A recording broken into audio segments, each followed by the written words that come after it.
Assalamualaikum. Selamat datang Sobat Channel Adi Suparman. Kita akan membahas kajian akhir zaman. Selamat mengikuti. 3, 2, 1. Tadi pemimpin Taliban sudah mengatakan Hibatullah akhun gada,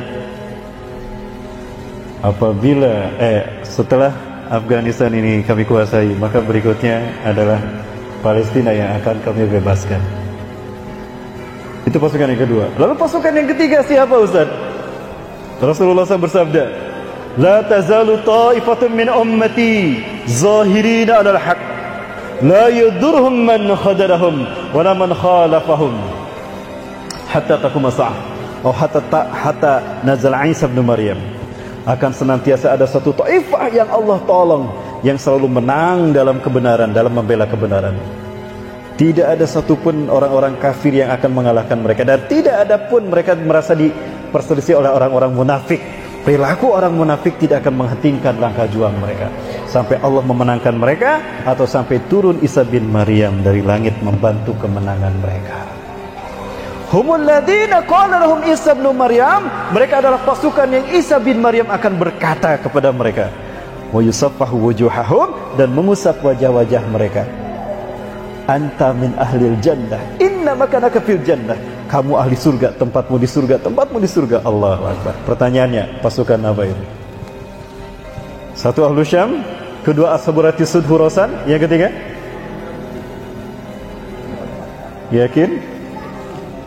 Yakin pasukan merah putih?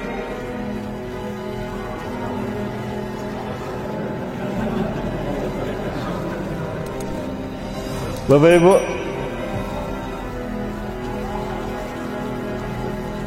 ketika Rusia hengkang dari Afghanistan tahun 97, ini guru saya bilang begini, beliau adalah orang yang pertama ditepuk pundaknya oleh pimpinan mujahidin tahun 97.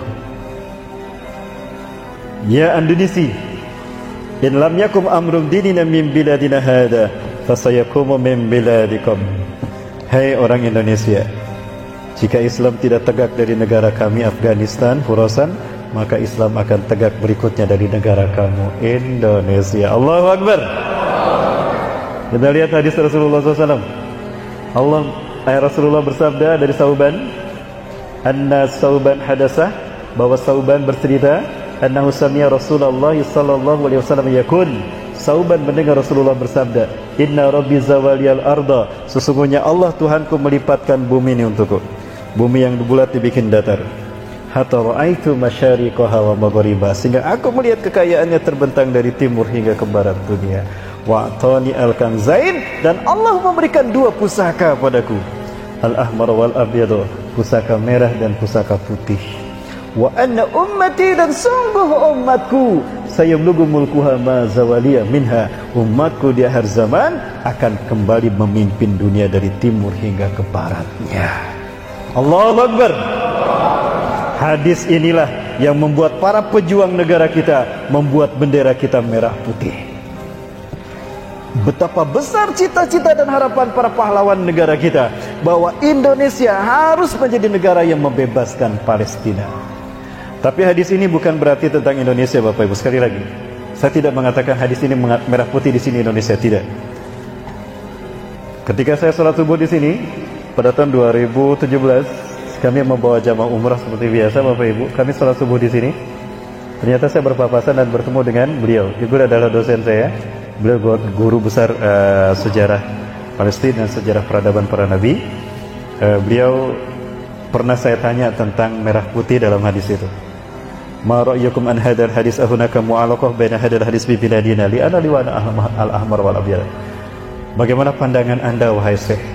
Apakah ada hubungan antara hadis merah putih ini dengan kami Indonesia, mengingat bendera kami merah putih? Beliau tidak mengatakan.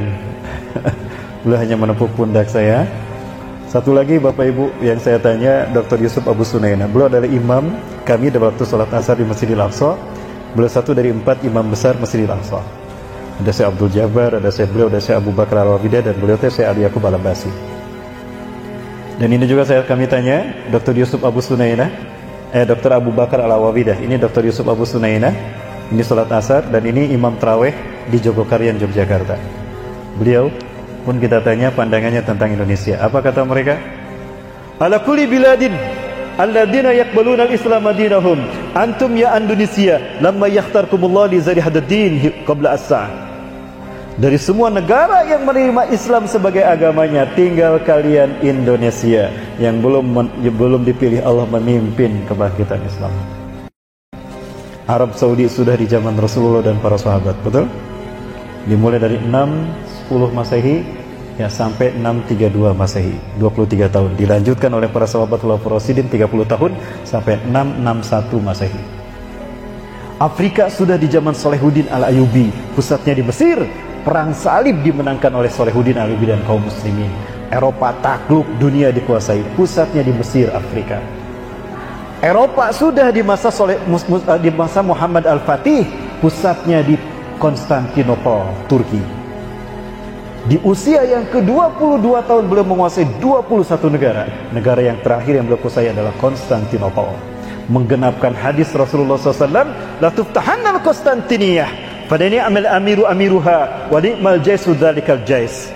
Sungguh Konstantinopel akan dibebaskan. Maka sebaik-baik pemimpin adalah pemimpin yang memimpin pasukan pembebasnya, dan sebaik-baik pasukan adalah pasukan yang membebaskannya. Tepat tanggal 29 Mei 1453 Masehi, Muhammad Al-Fatih merebut kembali Al-Quds, merebut kembali Bizantium, mengalahkan Bizantium, Eropa Timur, Romawi Timur, dan mengebut kembali Konstantinopel, Istanbul dari Eropa. Islam tersebar sampai ke seluruh dunia.